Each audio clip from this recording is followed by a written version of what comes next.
seolah-olah yang memanfaatkan Perlinsos atau Bansos ini adalah menteri-menteri yang partainya terasosiasi dengan paslon 02. Terima kasih Yang Mulia Pak Ketua. Terima kasih kepada Pak Menko PMK, Pak Menko Perekonomian, Ibu Menteri Keuangan dan Ibu Menteri Sosial atas paparannya tadi. Saya ingin melakukan beberapa pendalaman untuk keperluan yang tadi telah disampaikan oleh Yang Mulia Prof. Arief Hidayat, karena memang Mahkamah harus menjawab apa yang didalilkan oleh para pemohon PHPU nomor 1 dari paslon 01 dan pemohon PHPU nomor 2 dari paslon 03. Karena itu ada sejumlah hal yang memang perlu didalami untuk menjadi pengayaan bagi Mahkamah di dalam nanti menyiapkan pertimbangan hukum yang akan menjadi dasar dari putusan Mahkamah. Yang pertama saya mohon perkenan pada Pak Menko, Pak Muhadjir. Ini saya agak grogi ini kalau ngadepi Pak Muhadjir ini. Karena tenang menghanyutkan. Saya ingin memulai dari kerangka hukum tentang Bansos ini. Dari kerangka peraturan teknis. Ada peraturan Menteri Keuangan nomor 254 tahun 2015 tentang belanja bantuan sosial pada Kementerian Negara dan Lembaga, yang kemudian diubah dengan PMK nomor 228 tahun 2016. Ya. Ada juga peraturan Presiden yang tadi juga disinggung oleh Ibu Menteri Sosial, Perpres nomor 63 tahun 2017 tentang penyaluran bantuan sosial non tunai.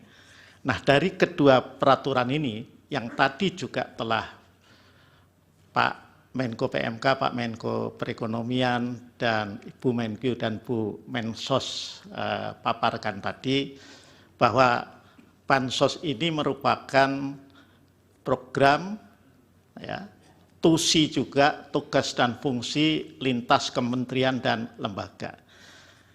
Nah, saya mohon penjelasan mungkin dari Pak Menko PMK atau Pak Menko Perekonomian, itu agar kementerian dan lembaga mana saja yang melaksanakan program atau TUSI, tugas fungsi dari baik Perlinsos atau utamanya adalah Bansos. Itu. Karena ini agar jelas, karena kan selama ini kan terkesan bahwa seolah-olah yang memanfaatkan Perlinsos atau Bansos ini adalah menteri-menteri yang partainya terasosiasi dengan paslon 02. Padahal sekilas saya lihat Perlinsos atau Bansos ini kan ya juga ada di kementerian yang menteri-menterinya itu juga terasosiasi dengan paslon-paslon yang lain, baik paslon 01 maupun paslon 03. Jadi ini biar clear itu. Termasuk yang tadi disinggung oleh Bu Menteri Keuangan, ada juga program perlindungan sosial yang berupa BLT dana desa yang anggarannya diambil dari bagian TKD, ya, transfer ke daerah. Nah, itu.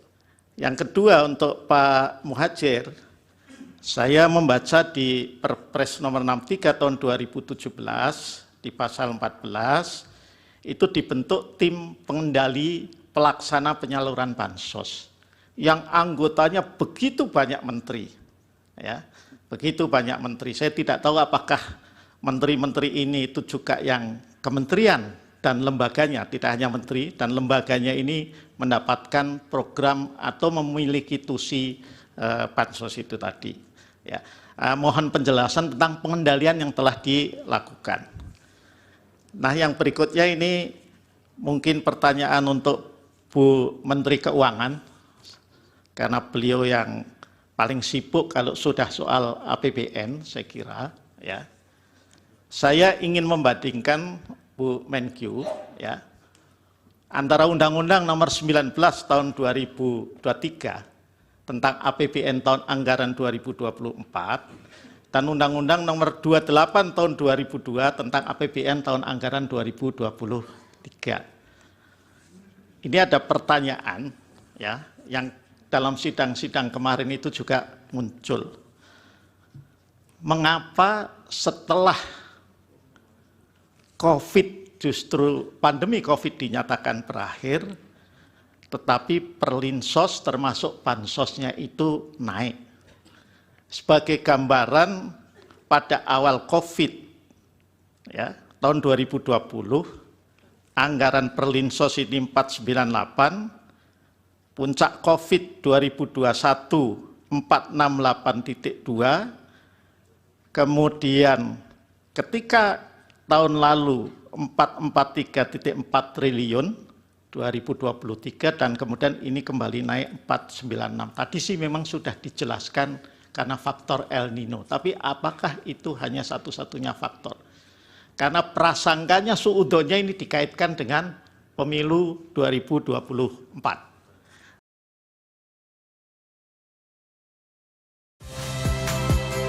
Saya Nitya Anissa, saksikan program-program Kompas TV melalui siaran digital, pay TV, dan media streaming lainnya. Kompas TV, independen, terpercaya.